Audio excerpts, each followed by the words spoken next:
So the two things or the two ways of looking at what this show represents for the industry itself. One is what it means for the entire industry, the image that it sends out to the rest of the world and all of that. And then what it means for the individual members, I mean for each brand, what it's trying to do. Is it easy to balance those two requirements in terms of what the individual manufacturers come to you with? I think it has to be a good balance between some of them showing here's my production vehicles and here's my concept vehicles. So every person who's displaying here, you will see that some of them are here's the vehicles that are ready for sale, and at the same time show is it's called a show, so there is a lot of show element to it. It's not just a display of production vehicles that you could get at a dealer place. So here you see some racing cars, some fancy vehicles which are not there in the country, lots of exciting promos that they are doing. That is to attract the crowd. And automobile in the end is the second most expensive thing people buy after a home, and this is something that is not just an aspiration but also an expression of a human. So in that sense they see a lot of other things which are very, very exciting, and we try to accommodate all the manufacturers to provide them an avenue to do both. This time I know a lot of them have been telling us this, that everybody wanted more space than last time. Everybody wanted to go bigger, everybody wanted to maybe have more innovations, which is in a way a good thing for the show, because obviously it takes the show up with it. But how did you manage that? Because it was obviously beyond the point you couldn't accommodate that kind of a request. There's only so much space. It was on first come first serve basis, and I think it was sold out in the first couple of days itself. It was yeah, I'm not surprised to hear that. So no, but then people yet came back and said, but no, we've reassessed, we still want more space. There were people who wanted outdoor space, but we didn't want to give a lot of people outdoor space because this is also very nice to have free movement of people. So in a way, this hall having become now pillarless and so tall, that has added a lot to the show. I think this alone is about 37,000 square meters, which is huge. Yeah, that is huge, and we've seen already even today now that it is a public day, a full-fledged one. The movement and the flow of people is much quicker and nicer than last time. Vishnu, is it important to have, for an expo or a motor show, to have a theme? Well, I think a theme has to do with what is the national priority. We have a theme, and we have had that theme for a number of Auto Expos now, because I don't think themes is something that can change every year or every second year. We are looking at a long-term priority for the industry, which is to provide mobility for the masses. And providing mobility for the masses involves a whole lot of things. It involves technology, it involves pricing, costing, affordability, everything. So yes, we have a theme. The theme can undergo minor tweaking. Till some time back it was mobility for all. And I think now, as President put it some time back to somebody, it should be green mobility for all. But the reason why I ask this is also because obviously you arrive at this theme through a discussion, and obviously all your SIAM members are on board with this theme before they of course come here and agree to participate. But the theme could be, I mean, for a company like Ashok Leyland, obviously this theme, we can instantly see what the connect is, and it's got a very obvious, let's say, important connect.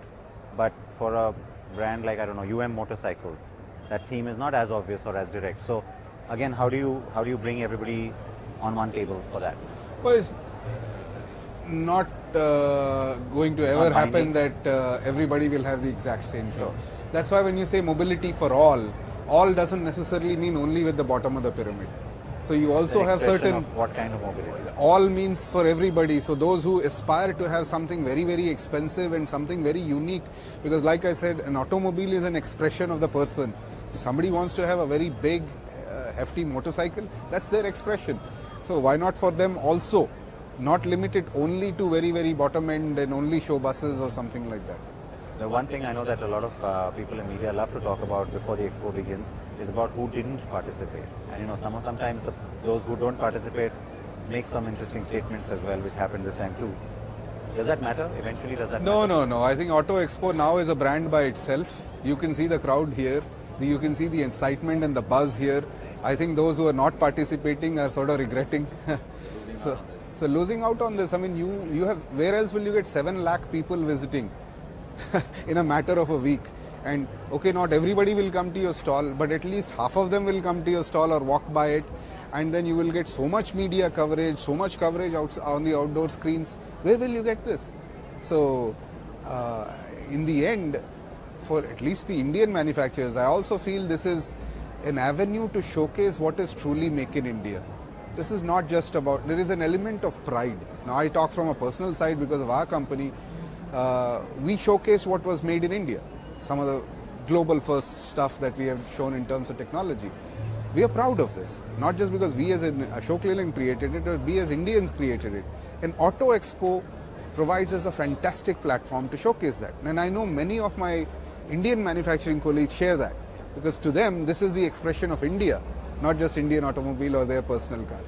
That's a very fair point, it's a good point. And the other question that stems from this is that of late the auto industry has been more in, not just in the news, but under the spotlight, not just for the products as it usually is. So, and of course there have been certain controversial things as well, but in a way it's a good thing, because it is making the industry as well as the overall environment, that's not a pun, sort of move ahead, progress, better technologies and you know, better systems, better products of course come out of that. Has that been again a sort of a backdrop to this expo this time? You know, the fact that everybody's talking about emissions, they're talking about safety, we're talking about the road safety bill coming through. You know, Mr. Gadkari was here yesterday also espousing the same thing. So is that doubly good for the expo, that there is so much attention on the industry? Well, we get attention no matter what, seems like. If there is a traffic jam, the auto industry gets blamed. If there is a pollution there somewhere, it's auto industry. If there is an accident, somebody blames the auto industry. Nevertheless, let me try and put some facts, which I think in all of this din, the soft-spoken auto industry sort of gets lost. We don't voice our opinion. In fact, we say that we don't do brand building. We don't do brand building as a unit of automobile industry together. Despite being half of the manufacturing GDP in this country, providing over 30 million jobs in this country, almost 10% of the R&D in this country happens in the auto industry. But nevertheless, the auto industry doesn't get what it's due. The auto industry, sorry, 30 million jobs. It's a huge point, yeah, and so much of the excise duty, you know, all the tax collections. But the auto industry is saying, we will meet whatever regulations that the government wants. We have never backed away. Siddharth, you will be surprised to learn that India has adopted regulations faster than anybody else whenever it comes to emissions or safety. I have been making BS4 vehicles since 2010, but I can't launch it nationwide till 2017. Now suddenly, you know, in Europe and all, they've taken 5 years to go to Euro 5 and 6 years to go to Euro 6, a total of 10 to 12 years. We're being asked to do it in 3. We'll put our best foot forward. But the reason we weren't able to sell BS4 was lack of fuel. Now, I hope this is what we asked Mr. Gadkari also yesterday, and he promised to help, that we will try and put the fuel together. See, auto industry, Siddharth, is not something you dream up today and you'll get a solution tomorrow. You have to give a clear roadmap. What is sad is, the auto industry meets the roadmap, then suddenly somebody else comes and says this is banned. Wait a minute, we haven't done anything wrong. So it has to be a long-term roadmap. It has to be, it's a long gestation. Technology cannot be created. And for all those people who think that simply you can take the technology in Europe and put it here, that doesn't work. Our traffic conditions are different, our driving cycle is different, our fuel is different. So if you just take what is there and put it here, you could almost cause a fire. So I think the auto industry is saying only one thing: please give us a roadmap and have the fuel available. We will do whatever it requires, as fast as it requires, faster than any other country in the world. That's the automobile industry in India. If all of this you know, sort of ends up happening the way it is, let me try, sort of sum it up now as we start to look forward now from you know, a successful expo in 2016. The next expo of course will be in 2018, but I'm also now leapfrogging to 2020, because that year might become a significant one for this industry. You know, there's lots being said about what happens on the 1st of April of that year, in terms of safety norms, in terms of emission norms, in terms of possibly redefining certain vehicle segments as well. Would you also look towards that expo? I'd like both your views on this, to say that all right, it's kind of like a benchmark target for us as well to come back with, you know, and those ideas have to be decided today so you can work yourself to it. Well, I think yes, if what you say happens and what we all feel happens, then by the time we are in the 2020 Expo, we would all be having BS6 vehicles of all kinds, especially four-wheelers, and now I believe two-wheelers also will be BS6. So definitely the product offering will be quite different. The models will be very different. Many of these old models, we may not be able to convert them to BS6, so many of them may have to be discontinued and new models may have to be launched. So definitely we'll see a very, very new face of the industry. A very vibrant expo for Bluetooth. We were proud to showcase India's first Euro 6 truck. So it's not something that we'll wait till 2020. I went to the component show yesterday with my team. Every component supplier is saying we are Euro 6 ready. So some guy is showing valves, some guy is showing pistons. I've seen that, yes. So it's incredible. Euro 6 is not going to be something where in February we'll figure out, okay, by March I have to figure out Euro 6 and by April I have to sell. It is something that we have to prepare now and prepare it very fast. In fact, the amount of R&D that we will be doing, all auto guys will be doing a lot more. Oh, there's lots of testing and everything. Yeah, a lot more. Well, for that fuel is required. And the testing amount and the R&D expenditure will be far higher. We have in fact asked the finance ministry to see if there is some accelerated depreciation that we could get, because our spending will have to go up drastically. Last thing I will say is, I believe that this is the one auto expo in the world where you will see the highest number of electric and hybrid vehicles. This is in India. So it's available. It's not what people would imagine. It's not what people would imagine. Yeah. You got Euro 5 vehicles, Euro 6 vehicles. We have that. We are ready to go. Whatever is government requires us to do.